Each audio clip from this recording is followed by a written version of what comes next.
Hello everyone. अगर आप कल 12th क्लास का फिजिक्स का पेपर देने जा रहे हैं तो ये आपके लिए वीडियो बहुत ज़्यादा ही इम्पोर्टेंट होगा, क्योंकि इस वीडियो में हम लोग उस सब्जेक्टिव क्वेश्चंस का अभी मैं डिटेल एक्सप्लेनेशन करेंगे, डिटेल में जानेंगे, प्रूफ करने के लिए जानेंगे जो आपके एग्ज़ाम में कल आने वाला है। ठीक है, इसमें कुछ ऐसे क्वेश्चंस को किया जाएगा, डिस्कस किया जाएगा जो एकदम कंफर्म रही कि वो क्वेश्चन आ रहा है तो आ रहा है। ठीक है, क्योंकि वो लिमिटेड क्वेश्चन है, वहाँ से वो पूछेगा तो पूछेगा। ठीक है, तो इस वीडियो को लास्ट तक देखें, है ना, और ज़्यादा से ज़्यादा शेयर करें ताकि फिजिक्स में किसी बच्चा का दिक्कत ना हो, स्टूडेंट का किसी का दिक्कत ना हो, अच्छा नंबर से वो पास करे, वो लाए अच्छा नंबर। तो चलिए हम लोग स्टार्ट करते हैं कुछ कुछ ऐसे क्वेश्चंस को जो एकदम बोर्ड में आपका आएगा तो आएगा, है ना।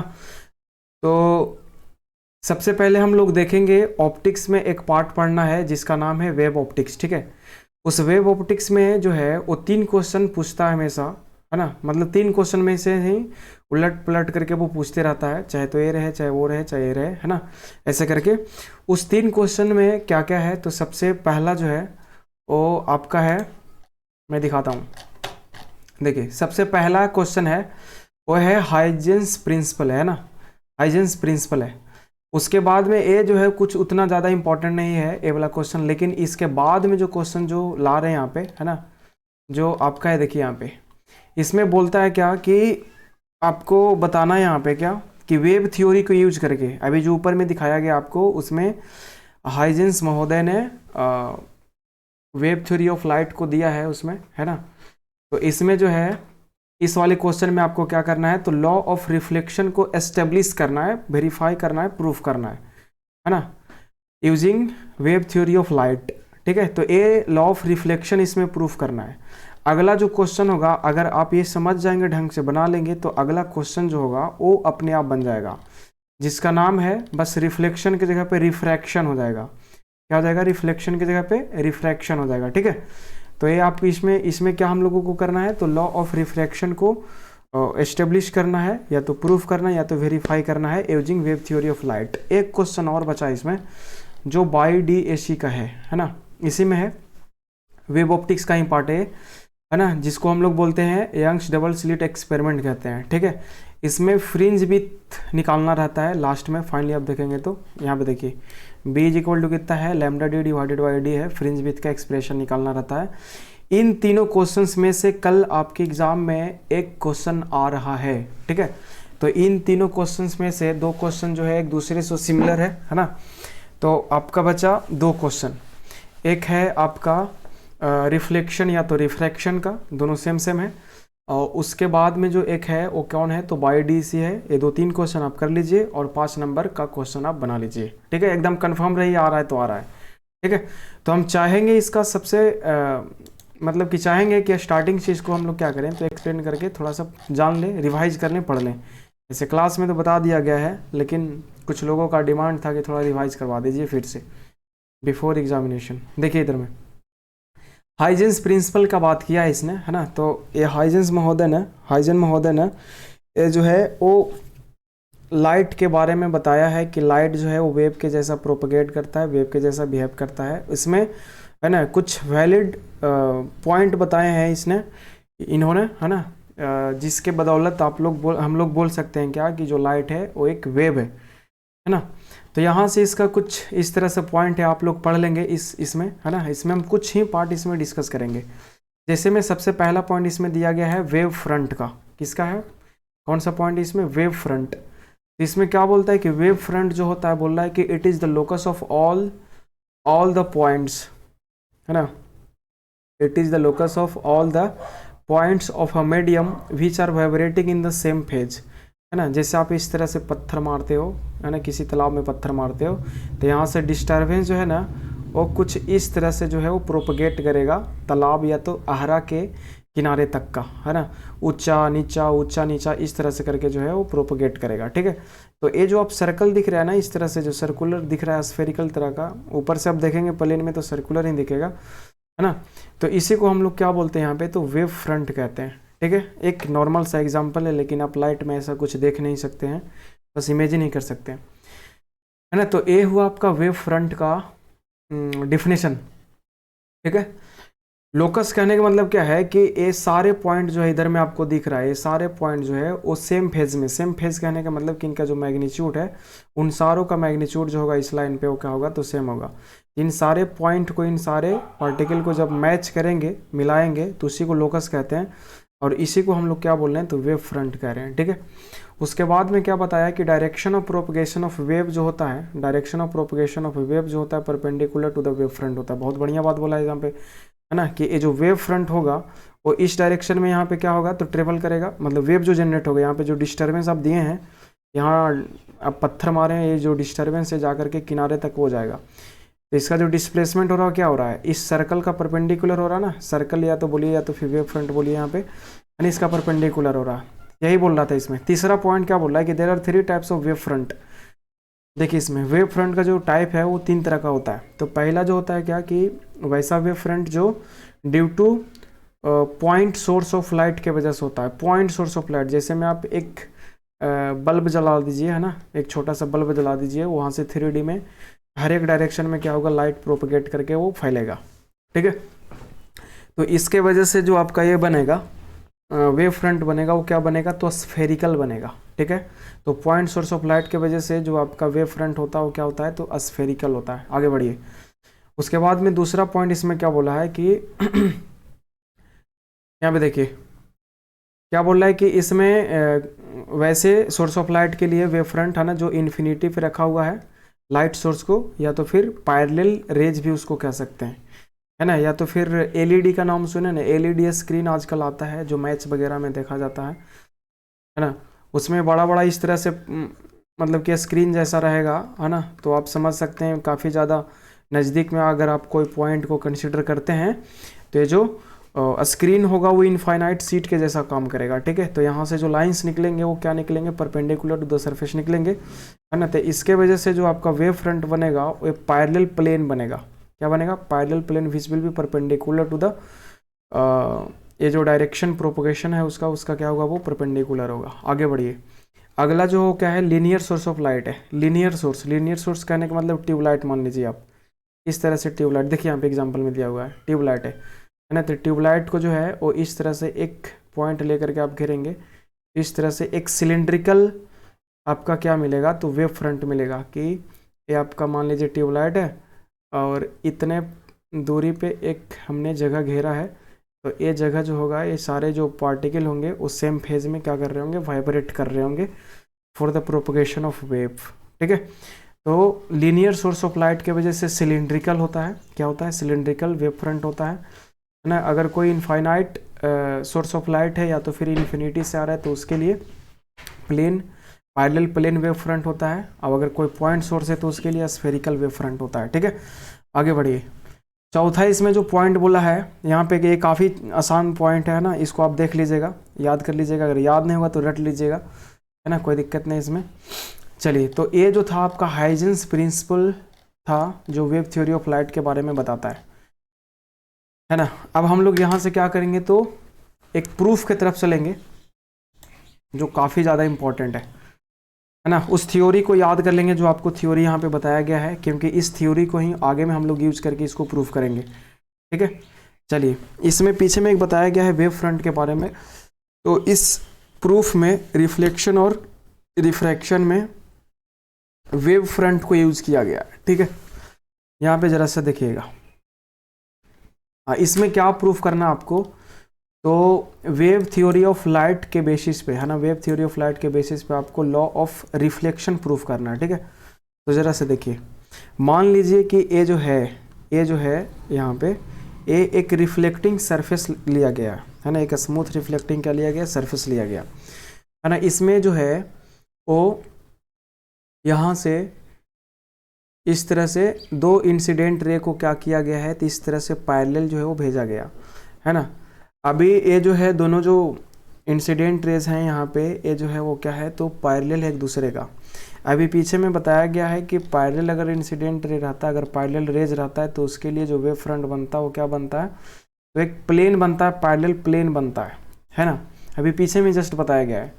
अगर आप यहाँ से देखेंगे, कहाँ गया वो प्रूफ, देखिए यहाँ पे, है ना। तो इस तरह से क्या हो रहा है, तो एक इंसिडेंट रे जो है ए जो है जाकर के मिरर पे गिरा यहाँ पे, है ना। दूसरा जो इंसिडेंट रे हो ये यहाँ पे सी पे जाकर के क्या हुआ है, तो जाके पड़ा है। अगर आप यहाँ पे देखेंगे कि जो इंसिडेंट रे 1 जो है यहाँ पे, है ना, वो पॉइंट ए पे जाके मिल रहा है, जो इंसिडेंट रे 2 है वो जाके सी पे यहाँ पे क्या कर रहा है, तो टकरा रहा है जाके किससे, तो रिफ्लेक्टिंग सरफेस से। इसको हम लोग रिफ्लेक्टिंग सरफेस बोल रहे हैं, आरएस, रिफ्लेक्टिंग सरफेस, ठीक है। यहाँ पे जरा से देखिएगा, जिस पॉइंट पे ये टच कर रहा है जाकर के रिफ्लेक्टिंग सरफेस को रे 1, है ना, वहाँ से हमने क्या कर रहा है, तो एक वेव फ्रंट यहाँ पे बना रहा है ना। और वेव फ्रंट जो होता है इन दोनों लाइन का क्या हो जाएगा, इंसिडेंट रे का परपेंडिकुलर हो जाएगा। अभी पीछे में बताया गया था, है ना, कि वेव फ्रंट जो होता है वो डायरेक्शन ऑफ प्रोपगेशन का परपेंडिकुलर होता है। चलिए, तो ये जो है वो, ये जो ए बी दिख रहा है ना आप यहाँ पे, ये जो ए बी है आपका, है ना, ये जो ए बी है ये आपका वेव फ्रंट है ना, जो क्या है, एक प्लेन है, प्लेन वेव फ्रंट है इन दोनों इंसिडेंट रे के लिए। चलिए आगे चलिए जरा सा। उसके बाद में क्या है, तो ये जो सेकंड रे है उसके बाद में यहाँ पे टकराता है, उसके बाद में इस तरह से जो है वो बाउंस बैक करता है। उसी तरह से जो ए है, रे 1 है, यहाँ पे टकराता है, ए पॉइंट पर टकराता है, और टकराने के बाद में ये बाउंस बैक जो है सेम मीडियम में इस तरह से करता है, ठीक है। अब थोड़ा सा देखिएगा, यहाँ पे कुछ पॉइंट बोला गया है कि जिस समय मान लीजिए कि पॉइंट रे 1 जो था वो पॉइंट ए पर टकरा रहा था, ठीक, उसी समय जो रे 2 था वो पॉइंट बी पर था, ठीक है। उसके बाद में क्या बोला गया है कि रे 2 जो है वो बी से सी तक जाने के लिए मान लीजिए कि टी समय लेता है। कितना समय लेता है, टी समय लेता है, ठीक है। तो उतना ही देर में जो रे 1 है वो ए से, है ना, डी तक पहुंच जाता है।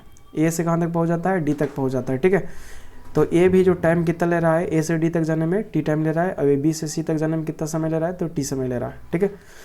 अच्छा, अभी यहाँ पे देखिएगा कि मीडियम जो है वो चेंज नहीं हुआ है, तो स्पीड ऑफ लाइट जो होगा या वेव जो होगा वो क्या होगा, सेम होगा, चेंज नहीं होगा, ठीक है। तो थोड़ा सा यहाँ पे देख लीजिएगा क्या क्या नाम दिया गया है। तो ठीक उसी तरह से जहाँ पे रे 2 जो है वो जाकर के यहाँ पे रिफ्लेक्टिंग सरफेस को मीट किया है, उस जगह से एक वेव फ्रंट बनाया गया है ना, जिसका नाम दिया जाएगा रिफ्लेक्टिंग वेव फ्रंट, है ना। अब ये जो वेव फ्रंट है वो इंसिडेंट रे पे बनाया गया है, तो ये क्या है, इंसिडेंट वेव फ्रंट है, IW है यहाँ पे, ठीक है। उसके बाद में हम लोग यहाँ पे आगे चलते हैं, थोड़ा सा नाम देख लीजिएगा। यहाँ पे AB जो है वो क्या है, तो इंसिडेंट वेव फ्रंट है। उसके बाद में CD जो है यहाँ पे क्या है, तो रिफ्लेक्टेड वेव फ्रंट है। उसके बाद में AC जो है वो क्या है, तो रिफ्लेक्टिंग सरफेस है ना, AC रिफ्लेक्टिंग सरफेस, ये परावर्तक सतह है ना। चलिए, यहाँ पे कुछ बात लिखा गया है, यहाँ पे क्या कि सपोज दैट, है ना, सपोज दैट टू, है ना, लाइट रेज, है ना, पैरेलल टू ईच अदर, है ना, incident on a reflecting surface AC, है ना, व्हेन रे 1 इज, मतलब वही बात बताया गया है, थोड़ा सा पढ़ लीजिएगा इसको, है ना। वही डायलॉग लिखा गया है जो अभी ऊपर में बताया गया था कि सेम टाइम में यहाँ से यहाँ तक वो पहुँच जाता है। अब जरा से एक बात इसमें बताइएगा आप, यहाँ पे देखिए,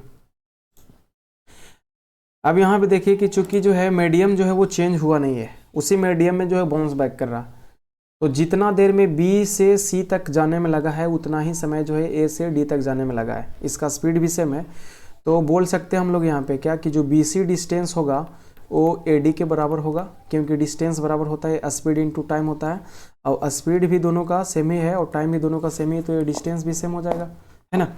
तो यहाँ पे हम लोग बोल सकते हैं क्या कि AD जो होगा वो क्या होगा, तो BC के बराबर होगा। AD जो होगा वो किसके बराबर होगा, BC के बराबर होगा, ठीक है। अब यहाँ पे हम लोग चलते हैं, एंगल के बारे में थोड़ा सा देख लेते हैं, ठीक है। एंगल के बारे में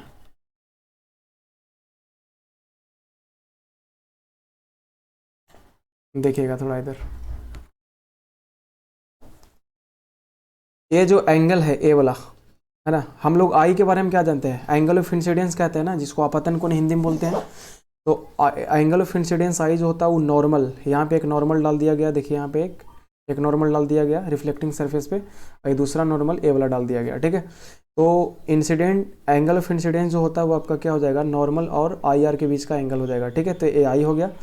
अब जरा से यहाँ पे देखिएगा क्या कि A जो है वो कितना है, I है, और ये जो AB लाइन है वो इंसिडेंट रे पे क्या है, परपेंडिकुलर है। तो A जो है वो कितना है, टोटल ये 90 डिग्री है। तो ए वाला जो कोण होगा ये टोटल 90 है, ए वाला आई है तो ये वाला कितना हो जाएगा, 90 माइनस आई हो जाएगा।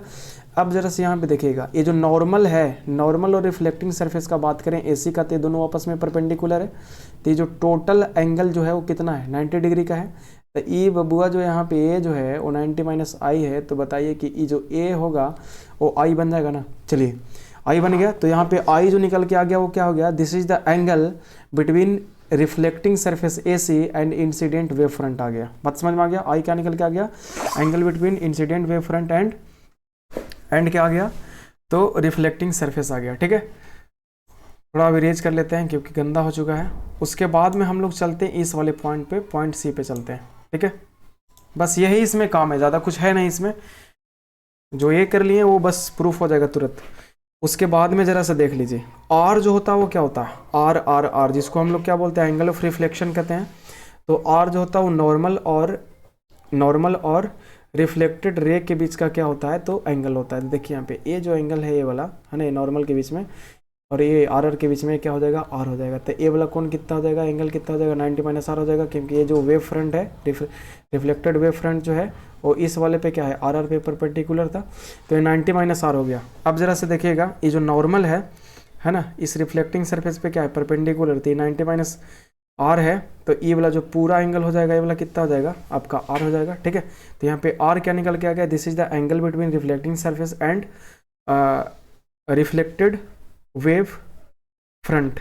ठीक है, ये जो आर निकल के आ गया, क्या आ गया, ये वाला रिफ्लेक्टेड वेव फ्रंट और रिफ्लेक्टिंग सरफेस के बीच का क्या आ गया, एंगल आ गया। ठीक है, चलिए अब यहाँ से नीचे में यहाँ पे दो ट्रायंगल आपको मालूम पता चल रहा होगा, एक ट्रायंगल है आपका ए बी सी और दूसरा है ए डी सी। ठीक है, चलिए आगे यहाँ पे देखिए ट्रायंगल ए है ना, ट्रायंगल क्या है, ए है, बी है, सी है ना, ये आपका क्या है, ए है, डी है और ए क्या है, तो सी है। यहाँ पे देखिएगा, उधर में बात बताया गया था कि जो बी सी जो लेंथ था, बी सी वो आपका ए डी के बराबर था, बी सी बराबर क्या था, ए डी था। ठीक है, तो आपका ये जो साइड है वो इस साइड के बराबर है ना, और ये नीचे वाला जो साइड है ए सी, ये दोनों में कॉमन है, ए वाला भी आपका क्या है, तो आपस में बराबर ही है। एक के देखिए, ए वाला 90 डिग्री एंगल है इसमें भी, और इसमें भी क्या है, एक 90 डिग्री एंगल है। ठीक है, तो इसमें जो है ये दोनों जो ट्रायंगल है वो आर एच एस से है ना, आर एच एस से जो है राइट एंगल हाइपोटेनस और साइड से है ना, ये क्या हो जाएगा, ये है ना, ये जो है वो क्या हो जाएगा, तो जिसको बोलते हैं ना, क्या बोलते हैं उसको, कॉन्ग्रेंट बोलते हैं ना, है ना, ये जो दोनों ट्रायंगल है वो क्या हो जाएगा, तो कॉन्ग्रेंट हो जाएगा, जिसको हम लोग हिंदी में सर्वांगसम बोलते हैं। देखिए यहाँ पे नहीं, क्या बोलते हैं इसको, सर्वांगसम बोलते हैं। ठीक है, चलिए आगे। अब यहाँ पे जरा सा बात बताइएगा, देखिए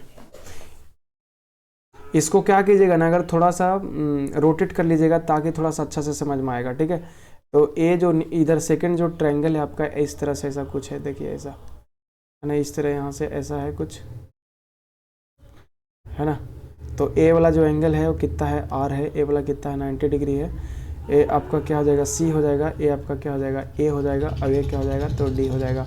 तो इस एंगल के बराबर देखिए, ए एंगल के बराबर आपका ए एंगल हो जाएगा, है ना, ये जो साइड है वो इस साइड के बराबर है, और ये वाला साइड जो है वो इस वाले साइड के बराबर है। तो इसका मतलब क्या है ना, कि ए वाला जो एंगल है वो जो है वो इस एंगल के बराबर हो जाएगा। ठीक है, तो आई बराबर यहाँ से आर निकल गया ना, आई बराबर क्या निकल के आ गया, आर निकल के आ गया। ठीक है, चलिए आई बराबर यहाँ से आई प्रूफ, आई बराबर आर प्रूफ हो गया। तो यहीं से यहाँ पे बोला जाता है क्या, कि एंगल ऑफ इंसिडेंस जो है वो एंगल ऑफ रिफ्लेक्शन के बराबर हो जाएगा। ठीक है, और दूसरा जो पॉइंट यहाँ पे जो लॉ ऑफ रिफ्लेक्शन में चलता था, याद कीजिए, लॉ ऑफ रिफ्लेक्शन में याद कीजिएगा क्या प्रूफ होता था उसमें कि आई आर, आर आर और नॉर्मल जो है वो तीनों एक ही प्लेन में होते थे। ठीक है, लेकिन यहाँ पे थोड़ा सा स्टेटमेंट चेंज करेगा, क्या, हम लोग आई आर यहाँ पे यूज नहीं करेंगे, इंसिडेंट यूज नहीं करेंगे, हम लोग यूज करेंगे इंसिडेंट वेव फ्रंट का बारे में यूज करेंगे। Incident wave front, reflected wave front और रिफ्लेक्टिंग सरफेस, ये तीनों जो होगा वो प्लेन ऑफ पेज का क्या होगा, तो परपेंडिकुलर होगा। जिस प्लेन में लिखा गया है पूरा सारा कुछ मटेरियल है ना, उस प्लेन के ये तीनों जो है आपका, ये जो है आई डब्ल्यू है, आर डब्ल्यू है और रिफ्लेक्टिंग सरफेस जो है, तीनों क्या होगा आपस में, तो उस सरफेस का प्लेन ऑफ पेज का क्या होगा, तो परपेंडिकुलर होगा। तो ये जो है वो आपका पहला प्रूफ हो चुका है, समझे ना। तो ज़्यादा समय लगा नहीं है, अगर आप ढंग से देख लेंगे तो ज़्यादा कुछ इसमें करना नहीं है, ठीक है, कुछ नहीं करना है, तुरंत आप 5 नंबर आपको मिल जाएगा। उसी तरह से इसमें दूसरा क्वेश्चन है, दूसरा क्वेश्चन में देखिए क्या बोल रहा है इसमें, देखिएगा दूसरा क्वेश्चन जो है बस इसमें क्या करना है, तो लॉ ऑफ रिफ्रैक्शन को इसमें क्या करना है, तो एस्टेब्लिश करना है, प्रूफ करना है, ठीक है। तो देख लीजिए सारा कुछ उसी तरह से है। तो इसमें जो है वो AC जो है इस जगह पे ये जो है आपका दिख रहा जो है वो क्या है, तो रिफ्रैक्टिंग सरफेस है ना, मतलब कि ऊपर में एक मीडियम रखा गया है, देखिए यहाँ पे, और एक नीचे में मीडियम रखा गया है। ऊपर वाला मीडियम का जो म्यू है वो क्या है, म्यू1 है, और नीचे वाला क्या है, म्यू2 है। तो यहाँ पे बोला गया है कि म्यू2 जो है वो क्या है, म्यू1 से बड़ा है, मतलब कि नीचे वाला जो मीडियम2 है वो डेंसर है देन दी मीडियम1। इस तरह से देखिए कि दो इंसिडेंट रे जो है वो क्या हो रहा है, तो पैरेलल आ रहा है। उसी तरह से ए इसका जो हो जाएगा वो क्या हो जाएगा, इंसिडेंट वेव फ्रंट हो जाएगा AB ये वाला, है ना, और ए जो हो जाएगा यहाँ से टकराने के बाद में CD जो हो जाएगा ये क्या हो जाएगा, तो रिफ्लेक्टेड वेव फ्रंट हो जाएगा, RW हो जाएगा, ठीक है। अब यहाँ से एक बात समझिएगा, ए वाला एंगल I था, है ना, ए वाला कितना हो गया था, 90 - I हो गया था। तो ए वाला जो एंगल है वो कितना हो जाएगा, ये टोटल कितना है, ए वाला टोटल जो एंगल है कितना 90 डिग्री है, नहीं तो 90 - I, तो ये वाला कितना एंगल आ गया, I आ गया, चलिए ठीक है। अब दूसरा देखिए R, तो R जो होता है रिफ्रैक्टेड रे और नॉर्मल के बीच का एंगल हो जाएगा, तो ये आपका क्या है, R है ना, ए चूंकि 90 डिग्री है तो ई वाला कितना एंगल आ गया, 90 - R आ गया। अब ये जो लाइन है वो परपेंडिकुलर है किसका, तो रिफ्रैक्टिंग सरफेस का, है ना, तो 90 - R, तो ये वाला एंगल कितना आ गया, तो R आ गया, ठीक है। तो यहाँ से भी आप एंगल जो है वो निकाल चुके हैं हम लोग, है ना, I भी यहाँ पे निकल चुका है। तो I यहाँ पे क्या निकल चुका है, तो I is the angle between refracting surface and AB क्या है यहाँ पे, तो इंसिडेंट वेव फ्रंट है। और दूसरा जो A जो है आपका, थोड़ा सा रुकिएगा, देखिए A जो है आपका एंगल ए वाला, R जो है वो क्या हो जाएगा, तो रिफ्रैक्टिंग सरफेस और रिफ्रैक्टेड वेव फ्रंट के बीच का वो क्या है, तो एंगल है, ठीक है। अब यहाँ से हम लोग आगे चलते हैं। अब एक बात बताइएगा, यहाँ पे थोड़ा सा देख लीजिएगा, बात कुछ इसमें बताया गया है कि जितना देर में B जो है, पहले देख लीजिए कि जिस समय इंसिडेंट रे पॉइंट A पर था उसी समय इंसिडेंट रे 2 जो था वो कहाँ पर था, B पर था। जब इंसिडेंट रे 2 जो है वो B से C तक जितना समय पहुँचने में लिया है उतना ही समय जो है वो रे 1 जो है वो A से D तक पहुँचने में लगा है, ठीक है। ऊपर वाले का वेलोसिटी जो होगा वो V1 होगा ऊपर वाला में, और नीचे वाला मीडियम में वेलोसिटी जो होगा वो मान लीजिए क्या है, तो V2 है। नीचे वाला चूंकि मीडियम जो हो क्या है, डेंसर है, तो इसका जो V2 जो होगा वो क्या होगा, लेस देन V1 हो जाएगा, क्योंकि ये क्या है, तो आपका डेंसर मीडियम है। तो ए जो डिस्टेंस होगा, AD जो डिस्टेंस होगा थोड़ा कम होगा, और BC जो डिस्टेंस होगा वो क्या होगा, ज़्यादा होगा। दोनों में टाइम जो है वो सेम लिया गया है। चलिएगा आगे थोड़ा सा हम बात करते हैं इसमें, ठीक है। AB जो इंसिडेंट वेव फ्रंट है ना, और CD जो रिफ्रैक्टेड वेव फ्रंट है। यहाँ पे देखिए कुछ इसमें दो ट्रायंगल बन रहा है इस तरह से। एक ट्रायंगल कौन है, ABC है, और दूसरा कौन है, A है, D है, C है। ABC और ADC, ABC और कौन है, तो ADC है। A है, D है, और कौन है, तो C है। देखिए A जो डिस्टेंस ट्रेवल किया गया था वो कितना हो जाएगा, V1 × T हो जाएगा, और A जो डिस्टेंस ट्रेवल हो जाएगा, है ना, वो कितना हो जाएगा, तो V2 × T के बराबर हो जाएगा। इसमें अगर देखा जाए तो साइन I का वैल्यू जो हो जाएगा वो आपका BC डिवाइडेड क्या हो जाएगा, AC हो जाएगा, BC डिवाइडेड बाई AC हो जाएगा, परपेंडिकुलर बाई हाइपोटेनस। उसी तरह से इसमें जो एंगल हो जाएगा sine R is equal to कितना हो जाएगा, तो ए आपका एंगल एक्यूट एंगल है, तो सामने वाला क्या हो जाएगा, परपेंडिकुलर, और ये वाला क्या हो जाएगा, इसका हाइपोटेनस हो जाएगा। तो AD बाई AC इसमें भी हो जाएगा। जब यहाँ पे निकालेंगे BC AC AD और AC का वैल्यू पुट करेंगे तो यहाँ से कुछ निकल के आ जाएगा, ठीक है। उसके बाद में क्या कीजिए, यहाँ पे तो दोनों को डिवाइड कर लीजिए, sine I divided by sine R is equal to करेंगे तो AC से AC कट जाएगा यहाँ पे, है ना। उसके बाद में बचेगा V1T डिवाइडेड बाई V2T, ये T से T कट जाएगा, तो क्या निकल के आ जाएगा यहाँ पे, तो sine I divided by sine R is equal to V1 divided by V2। पीछे में आपको एक रिलेशन बताया गया होगा, है ना, कि किसी मीडियम का, है ना, किसी मीडियम का जो वेलोसिटी होता है, किसी मीडियम में वेलोसिटी जो होता है लाइट का, वो उसका क्या बोलते हैं, रिफ्रैक्टिव इंडेक्स का क्या होता है वो, तो इन्वर्सली प्रोपोर्शनल होता है, समझे ना। तो यहाँ से कहने का मतलब कि जितना ज़्यादा गाढ़ा मीडियम रहेगा उतना कम उसमें क्या होगा, लाइट का स्पीड होगा। तो यहाँ से V1 × μ1 इज इक्वल टू क्या हो जाएगा, तो V2 इंटू क्या हो जाएगा, μ2 हो जाएगा। तो यहाँ से V1 divided by V2, V1 divided by V2 is equal to क्या हो जाएगा, तो μ2 डिवाइडेड बाई क्या हो जाएगा, तो μ1 हो जाएगा। यहाँ से इस चीज़ का वैल्यू यहाँ पे आप पुट कर दीजिए। तो यही तो होता था sine i divided by sine is equal to μ2 divided by μ1, ये आपका होता था जिसको हम लोग स्नेल का नियम भी कहते थे। ठीक है, तो प्रूफ हो चुका है ये क्या है, तो incident wave front A B हो गया, refracted wave front C D and refracting surface A C जो है all are perpendicular to plane of page हो जाएगा। उसके बाद में with the help of triangle A B C and A C D जो हो जाएगा sine i by sine r is equal to V1 by V2 या तो फिर μ2 divided by μ1 and which will B constant value. तो this is called Snell's law. और यही जो था वो क्या था, तो लॉ ऑफ रिफ्रैक्शन है जो प्रूफ हो चुका है ना। तो काफ़ी आसान है, अगर एक समझ लेंगे तो दूसरा भी आप लोग समझ लीजिएगा, है ना।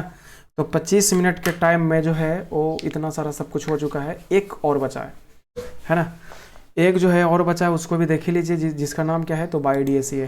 ठीक है, बाई DAC, इसमें ज़्यादा कुछ लंबा लिफाफा करने वाले हैं नहीं इसमें,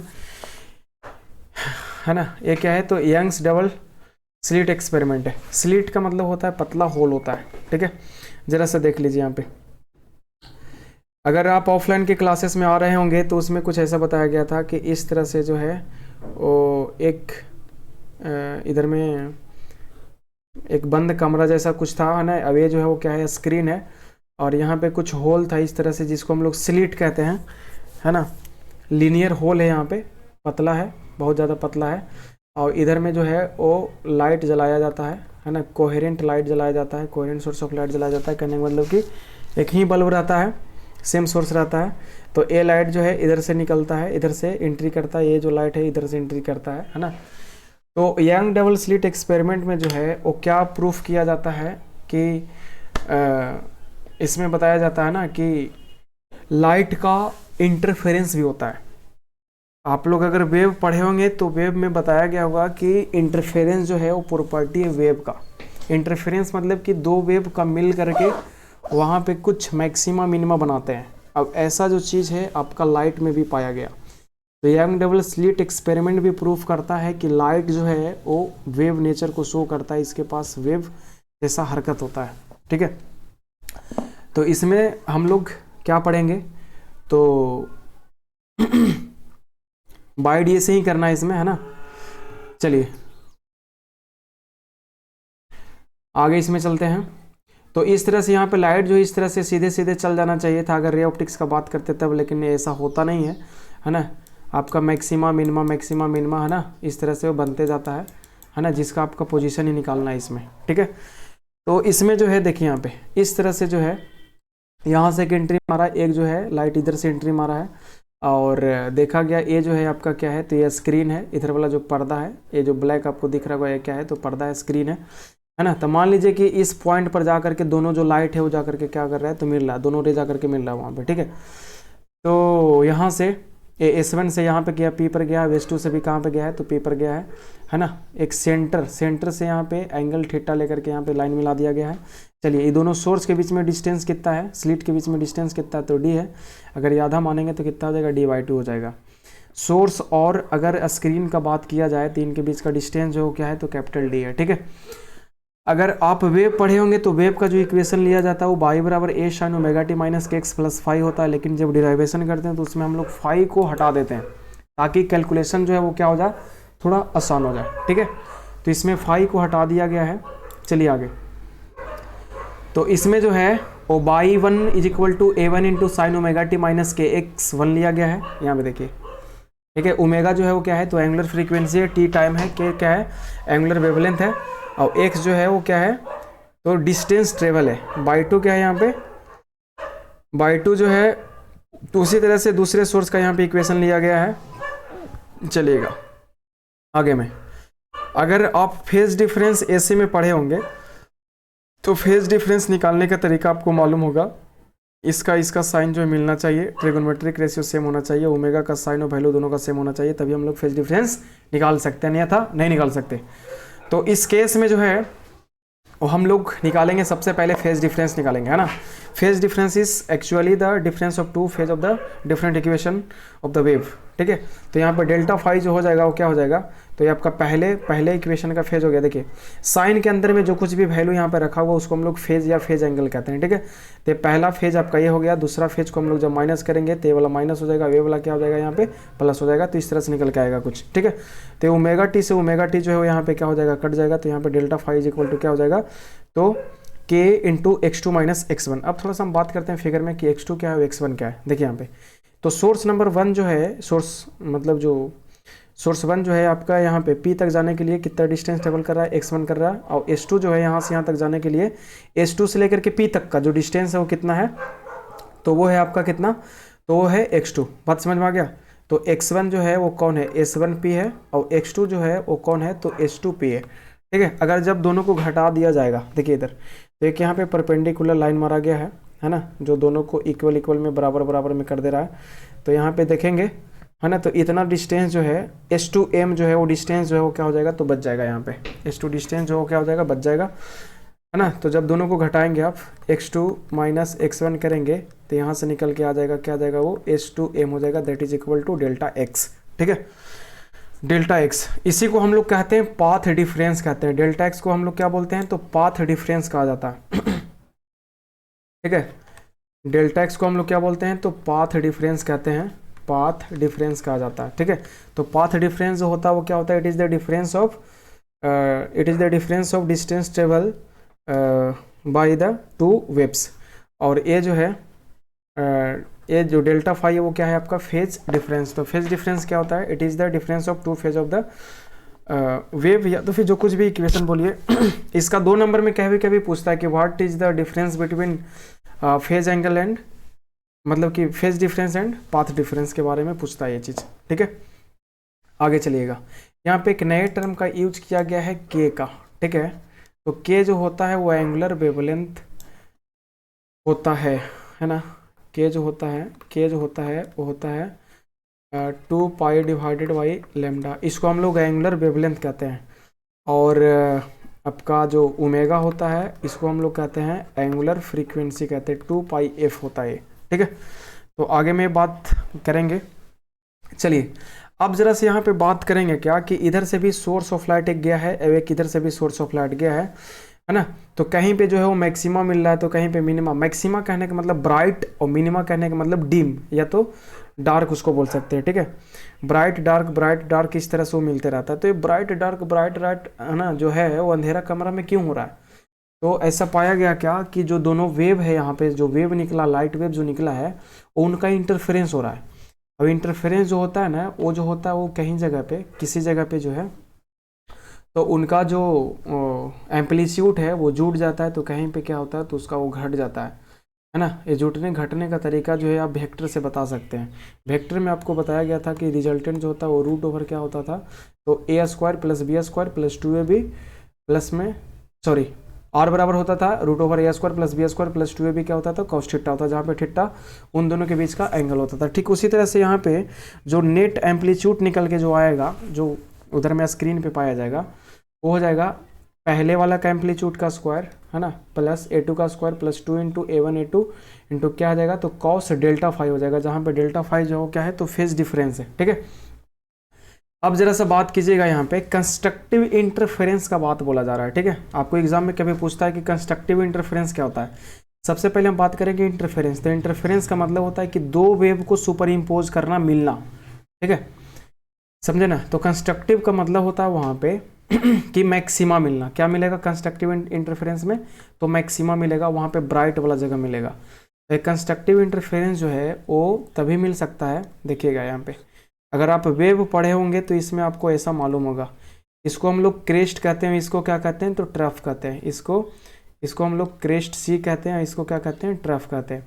तो अगर दोनों वेव का क्रस्ट है ना, अगर दोनों वेव का क्रेस्ट मिलता है तो वहाँ पे कंस्ट्रक्टिव इंटरफेरेंस बनेगा। और कंस्ट्रक्टिव इंटरफेरेंस कहे तो मैक्सिमा कहे तो ब्राइट वाला जगह, ब्राइट स्पॉट मिलेगा।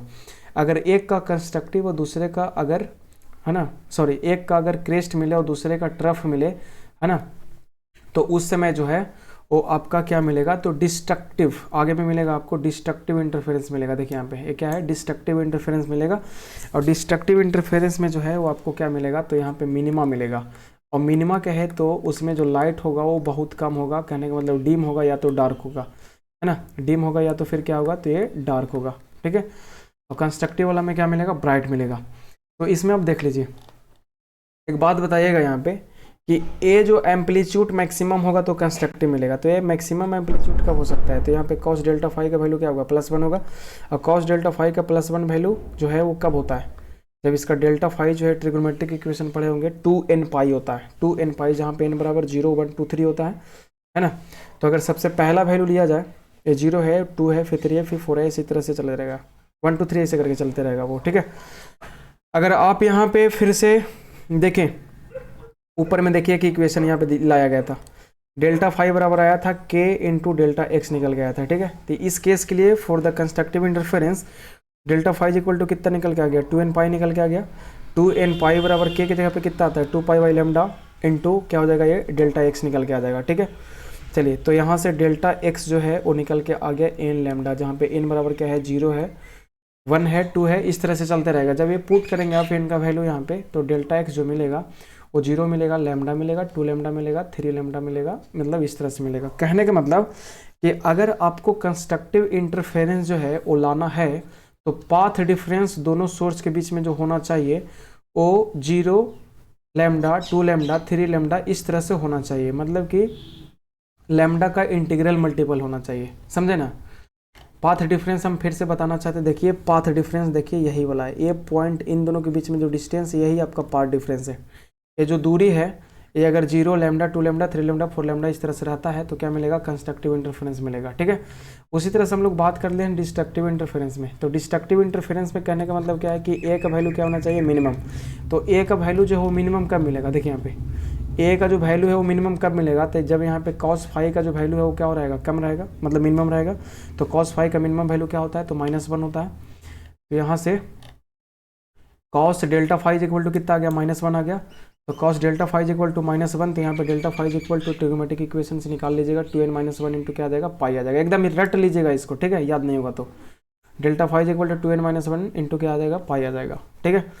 अब डेल्टा फाई इक्वल टू ऊपर में दिखाया गया है k इंटू डेल्टा एक्स निकल के आया था, है तो 2n - 1 इंटू पाई पुट कीजिए यहाँ से, तो कुछ ऐसा निकल के आएगा। तो डेल्टा एक्स इक्वल टू आ जाएगा 2n - 1 डिवाइड बाई 2 इंटू, है ना, लैम्डा निकल के आ जाएगा, ठीक है। तो यहाँ से आप एक बात कीजिएगा, थोड़ा सा देखिएगा इसका पैटर्न जो निकल के आता है, यानी इसका जो पैटर्न निकल के आता है, देखिए ये आपका है क्या, ये स्क्रीन था, ठीक है। ये जो है आपका मिडिल वाला लाइन है, देखिए यहाँ पे ये जो है आपका ये क्या है, तो मिडिल वाला लाइन है, ठीक है, मिडिल वाला पॉइंट है ना। तो यहाँ पे जो आता है वो क्या आता है, तो सेंट्रल मैक्सिमा आता है, इसको हम लोग CM कहते हैं, सेंट्रल मैक्सिमा यहाँ पे बनता है। उसके बाद में क्या बनेगा, मिनिमा बनेगा, फर्स्ट मिनिमा बनेगा, फर्स्ट मैक्सिमा बनेगा, ठीक है। उसके बाद में सेकंड मिनिमा बनेगा, फिर सेकंड मैक्सिमा मिलेगा, इस तरह से वो चलते जाएगा, ठीक है। तो मिनिमा के लिए मतलब डिस्ट्रक्टिव इंटरफेरेंस के लिए हम लोग n बराबर 0 नहीं पुट करेंगे, तो 1 पुट करेंगे, ठीक है। देखिए यहाँ पे, तो यहाँ से जो n का वैल्यू है जो है इसमें जो है, इस केस के लिए n इज इक्वल टू जो है 1 है, 2 है, 3 है, 4 है, इस तरह से चलेगा। बात समझ में आ गया ना, क्योंकि डिस्ट्रक्टिव इंटरफेरेंस में जो है वो सेंटर पर नहीं बनता है ना, कंस्ट्रक्टिव वाला पार्ट जो सेंटर पर बनता था, मैक्सिमा बनता है। आगे बढ़िए, तो ये जो है यहाँ पे जब n का वैल्यू अगर इस तरह से आप पुट करते हैं, तो 1 पुट कीजिएगा तो 2 - 1 divided by 2 is equal to 1/2 into, तो क्या हो जाएगा, ये लैम्डा बाई 2 हो जाएगा। जब 2 पुट कीजिएगा तो 2 to 4 है ना, तो 4 में से एक जाएगा तो कितना, 3/2 इंटू लैम्डा हो जाएगा, तो इस तरह से बन जाएगा। तो ये बोल रहा है कि यहाँ पे कि अगर डेल्टा एक्स का वैल्यू λ/2 3/2 इंटू लैम्डा या तो फिर इस तरह से रहता है, तो यहाँ पे क्या मिलेगा, डिस्ट्रक्टिव इंटरफेरेंस मिलेगा।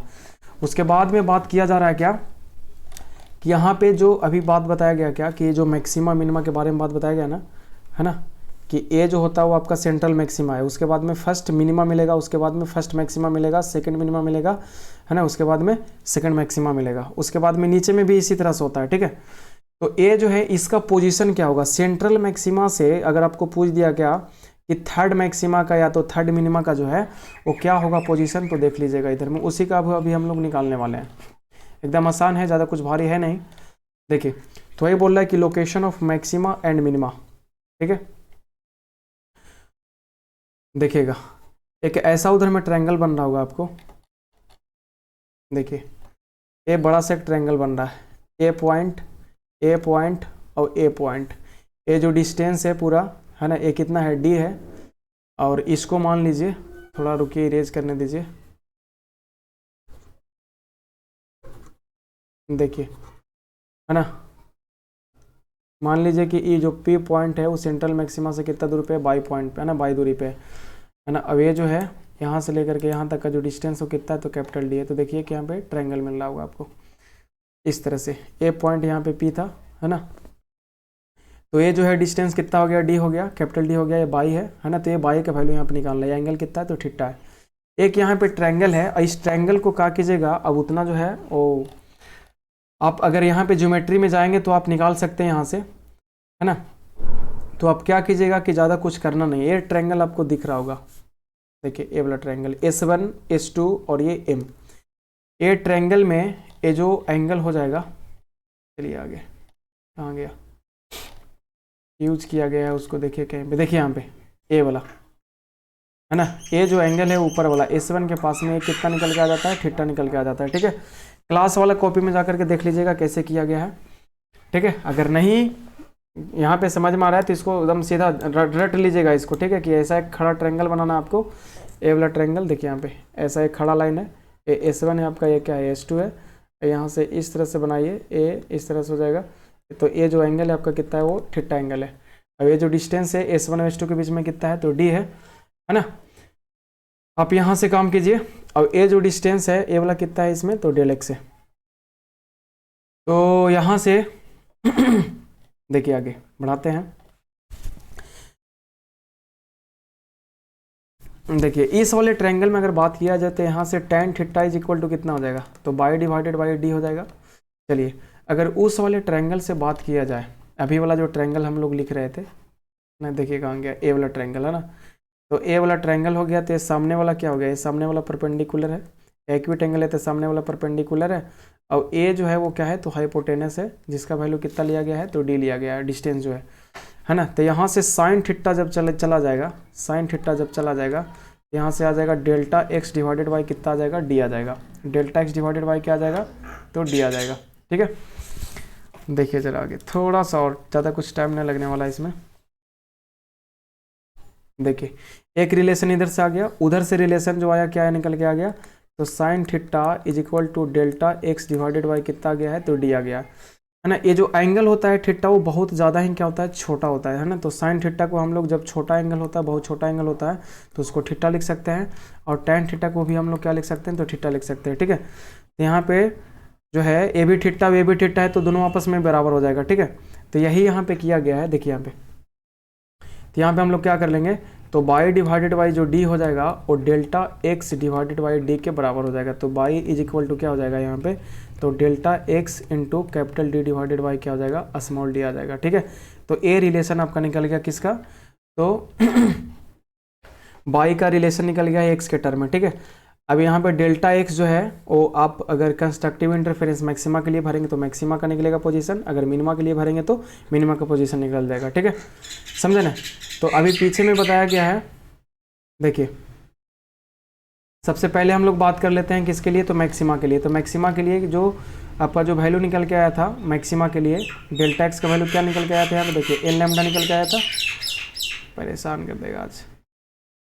देखिए तो यहाँ पे डेल्टा एक्स का वैल्यू जो है वो क्या भर देंगे, एन लैम्डा भर देंगे। ठीक है, तो एन लैम्डा भर देंगे तो क्या हो जाएगा, n lambda into d divided by d हो जाएगा। तो distance of nth maxima from the central line हो जाएगा ये। ठीक है, या तो सेंट्रल मैक्सिमा हो जाएगा, बात समझ में आ गया ना। अब डेल्टा एक्स का वैल्यू जो है वो मिनिमा के लिए भरा जाएगा, कितना था उसका वैल्यू, नीचे में आपको मिल जाएगा, देखिए यहाँ पे 2n-1 डिवाइडेड बाई 2 था इंटू लैम्डा था, तो ये जो है वो क्या मिल जाएगा, position of nth minima from the central line था, या तो सेंट्रल मैक्सिमा था। जब एन का वैल्यू इसमें पुट कीजिएगा, उसी तरह से यहाँ पे इसमें एन का वैल्यू जो है 1 से पुट होता है, और इसमें एन का वैल्यू जो है वो 0 से पुट होगा। ठीक है, तो इसमें जो मैक्सिमा है वो कहाँ से चालू होगा, 0 से चालू हो जाएगा। ठीक है, तो इस तरह से वो चलेगा, तो इसका जो पैटर्न बनेगा वो कुछ इस तरह से बन जाएगा। देखिए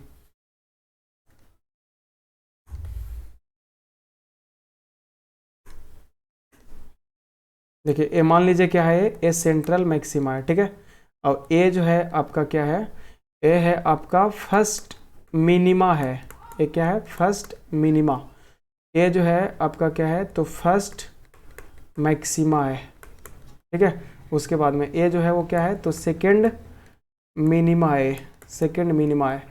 उसके बाद में अब अगर ऊपर देखना चाहे तो ये क्या हो जाएगा, सेकंड मैक्सिमा हो जाएगा, ठीक। उसी तरह से नीचे भी चलता है, ठीक है।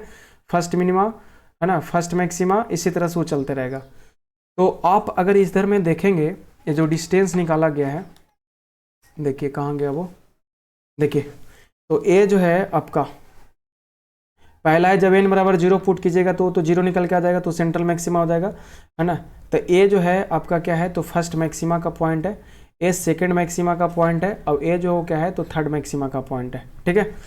इसमें जब डिस्टेंस गैप देखिएगा तो कितना आ रहा है, तो 2 lambda D divided by D minus lambda D divided by D कीजिएगा, है ना। तो निकल के आ जाएगा, कितना आ जाएगा, तो डिस्टेंस जो निकल के आ जाएगा lambda D divided by D आ जाएगा, ठीक है।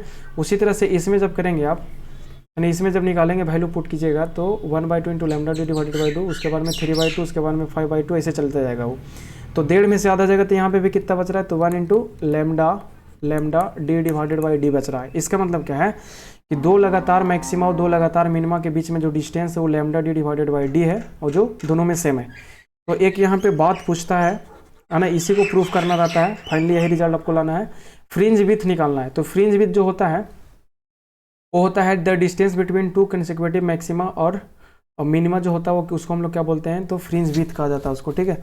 दो लगातार मैक्सिमा या तो दो लगातार मिनिमा के बीच का जो डिस्टेंस होता है वो क्या होता है, तो आपका वो फ्रिंज विड्थ कहलाता है। तो ये आपका क्या है, तो सेकंड मैक्सिमा है, अब ये क्या है, तो फर्स्ट मैक्सिमा है। इनको आप घटाएंगे तो इतना माइनस इतना आ जाएगा, घट के lambda D divided by D आ जाएगा।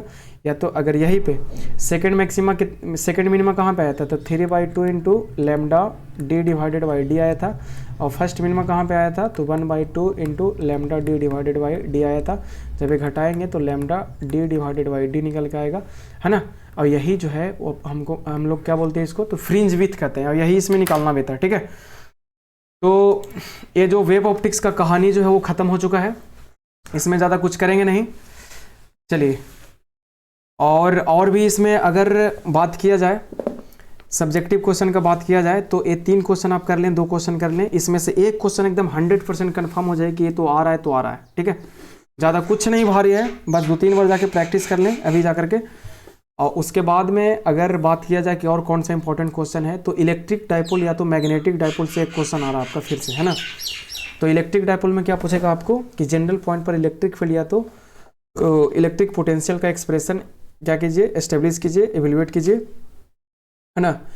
और मैग्नेटिक डाइपोल में अगर पूछ सकता है, मैग्नेटिक डाइपोल का है तो वही बार मैग्नेट को मैग्नेटिक डाइपोल हम लोग बोल रहे हैं, तो उसमें पूछ सकता है कि ब्रॉड साइड ऑन पोजीशन पे, मतलब कि इक्वेटोरियल लाइन पे जो है वो क्या कीजिए, तो मैग्नेटिक फील्ड निकालिए, या तो फिर उसके एक्सिस पे जिसको हम लोग इन डाउन पोजीशन कहते हैं, हाँ, उस पर क्या कीजिए, तो मैग्नेटिक फील्ड निकालिए। तो उसमें जो ज़्यादातर जो क्वेश्चन पूछा जाता है वो परपेंडिकुलर लाइन पे निकालने के लिए बोलता है, एकदम आसान है ना। अगर डाइपोल नहीं समझ में आता है तो हॉरिजॉन फिजिक्स क्लासेस के चैनल पे चले जाएं, और उसमें एक इलेक्ट्रिक डाइपोल का एक टॉपिक पढ़ाया गया होगा, उसमें डाइपोल पूरा है ना। डाइपोल काफ़ी ज़्यादा इंपॉर्टेंट चैप्टर है, उसमें जाकर के लास्ट का जो प्रूफ है उस प्रूफ को जाकर के देख लीजिए बस, ठीक ना, सारा डाइपोल का क्वेश्चन बन जाएगा। तो एक क्वेश्चन आपका वेव ऑप्टिक्स और दूसरा क्वेश्चन जो है इलेक्ट्रिक डाइपोल, एकदम कंफर्म रहिए। 2 क्वेश्चन आ रहा है इधर से। तीसरा जो क्वेश्चन है वो तीसरा क्वेश्चन जो है आप कहाँ से तैयार कर लीजिए, अगर आपको ज़्यादा कुछ मैथ्स वगैरह कुछ आता जाता, मतलब बनाना नहीं चाहते हैं, तो आप थ्योरेटिकल क्वेश्चन तैयार कर लीजिए। थ्योरेटिकल क्वेश्चन में 5 नंबर का कौन कौन आने वाला है देख लीजिए। एक ट्रांसफार्मर हो गया, है ना, और दूसरा जो है वो हम लोग बोल सकते हैं क्या, तो इसमें चले जाइए सेमीकंडक्टर में। सेमीकंडक्टर क्या होता है, पी टाइप एन टाइप जो सेमीकंडक्टर होता है, इनके बीच में डिफरेंस क्या है ना। तीसरा क्वेश्चन जो है वो लॉजिक गेट क्या होता है, ये बहुत इंपॉर्टेंट क्वेश्चन है लॉजिक गेट का, ठीक है। बेसिक लॉजिक गेट क्या होता है, इसका जो बूलियन एक्सप्रेशन सारा कुछ बहुत बढ़िया से पढ़ाया गया है क्लास में, ये हो गया, है ना। या तो फिर न्यूक्लियर रिएक्टर हो गया, या तो फिर रेडियो एक्टिविटी से आप डीके का जो इक्वेशन होता है उसी में हाफ लाइफ भी प्रूफ किया जाता है, एवरेज लाइफ प्रूफ किया जाता है, वो हो गया, है ना। और एक क्वेश्चन यहाँ से 2 क्वेश्चन आप और रेडी कर लीजिए, एकदम आसान है, कुछ नहीं है ना। अगर आपको क्या करना हो, मॉडर्न फिजिक्स का तैयारी करना हो, तो जा करके शॉर्ट नोट्स का वीडियो एकदम पड़ा हुआ है, वीडियो पे ही हॉरिजॉन फिजिक्स क्लासेस के चैनल पे बना हुआ है, जाके प्लेलिस्ट में जा करके देख लें, फटाफट बन जाएगा, वहाँ से रिवाइज हो जाएगा, ठीक है। उसके बाद में जो है थियोरेटिकल क्वेश्चन और प्रिपेयर कर लें जा करके, नील्स बोर एटॉमिक मॉडल देख लें जा करके, है ना, साथ में हाइड्रोजन स्पेक्ट्रम। अब एक क्वेश्चन और है, फोटो इलेक्ट्रिक इफेक्ट में आइंस्टीन का जो एक्सप्लेनेशन है वो जाकर देख लें, बस काफ़ी इतना। और अगर आपको रेडी रखना है तो लिस्ट आपको बता दिया गया है ना, और ज़्यादा कुछ नहीं है। और हम चाहते हैं कि कुछ 2 नंबर का भी इंपॉर्टेंट क्वेश्चन हो जाए, तो 2 नंबर का जो इंपॉर्टेंट क्वेश्चन है कि जो लग रहा है कि आ रहा है तो आ रहा है, तो सबसे पहला जो क्वेश्चन है वो है लॉरेंस फोर्स है, ठीक है। दूसरा जो है आप एम्पियर्स लॉ को देख लें जा करके, एम्पियर्स लॉ को, है ना, बायोट सबार्ट लॉ को जा करके देख लें, बस ऊपर जा करके। अगर बायोट सबार्ट लॉ से 5 नंबर का प्रूफ आता है तो नहीं करेंगे, वो लेंदी होता है। चलिए आगे, अगर 2 नंबर का रहेगा तो बता दीजिएगा कि क्या होता है लॉ, ठीक है। उसके बाद में जो है 2 नंबर में जो है वो आपका मैग्नेटिक एलिमेंट ऑफ अर्थ जो है वो जा करके देख लें जा करके, है ना, डीप एंगल वगैरह, एंगल ऑफ इंक्लिनेशन वगैरह होता है। चलिए वो हो गया। उसके बाद में पैरामैग्नेटिक, डायमैग्नेटिक, फेरोमैग्नेटिक में डिफरेंस जा करके देख लीजिए, ये हो गया। उसके बाद में AC/DC देख लीजिए, जो डिफरेंस है वो देख लीजिए। उसके बाद में जो है वो सोलर सेल देख लीजिए जा करके, LED देख लीजिए, ठीक है, मॉडर्न का पार्ट है। और क्या बोला जा सकता है इसमें, इलेक्ट्रिक फील्ड और इलेक्ट्रिक पोटेंशियल में रिलेशन देख लीजिए, है ना। और रेनबो पढ़ लीजिएगा, काफ़ी इंपॉर्टेंट है रेनबो। उसके बाद में और कुछ है क्या, चलिए बाकी तो क्लास में बता ही दिया गया है ना। तो हम चाहते हैं कि आपका एग्ज़ाम जो है अच्छा जाए, इसलिए ये भी वीडियो आज बनाया गया। आज कितना तारीख है, 1 फरवरी है, आपका कल एग्ज़ाम है, ठीक है। आपका नंबर ज़्यादा से ज़्यादा है, हम चाहते हैं, है ना, आपका भविष्य उज्जवल हो। और देखिए एग्ज़ाम में अगर 1-2 सवाल करते करते मान लीजिए गलती हो गया तो नर्वस वहाँ पे नहीं होना है, बुरा ज़रा सा भी नहीं मानना है, हेजिटेट नहीं होना है, ठीक है। आप फुल कॉन्फिडेंस में रहें, क्या हुआ, गलती हुआ तो कोई दिक्कत नहीं है। अगर गलती हुआ तो थोड़ा सा क्या कीजिएगा, जहाँ पे गलत हुआ थोड़ा सा ऐसे लाइन काट करके आगे में जो रिजल्ट आएगा, आउटपुट जो होगा उसको याद रखिएगा कि क्या प्रूफ करना है या तो क्या रिजल्ट आने वाला है। उसको 2-4 लाइन जो है वो कुछ इधर उधर लिख करके, डायलॉग वगैरह लिख करके, डायलॉग मतलब समझ रहे हैं ना, फिजिक्स के भाषा में डायलॉग लिखना है जो उसका रिलेवेंट होगा, वहाँ से जो है आउटपुट उसका जो रिजल्ट आने वाला उस चीज़ को कर दीजिएगा, ताकि जो है वो नंबर कटने का चांसेस ख़त्म हो जाएगा। गलती है फिर भी ख़त्म हो जाएगा, ठीक है। तो घबराएं नहीं, गलत हो जाए किसी क्वेश्चन को बनाते समय तो घबराना नहीं, आपको ज़रा सा भी नहीं घबराना है, ठीक है। मिलते हैं हम लोग, है ना, एग्ज़ाम के बाद मिलते हैं। बेस्ट ऑफ लक, भगवान से दुआ कर रहे हैं, है ना, कि आपका एग्ज़ाम अच्छा से अच्छा जाए। चलिए, है ना, इस वीडियो को देखें, एकदम मस्ती से देखें, कोई दिक्कत नहीं है। चलिए, धन्यवाद।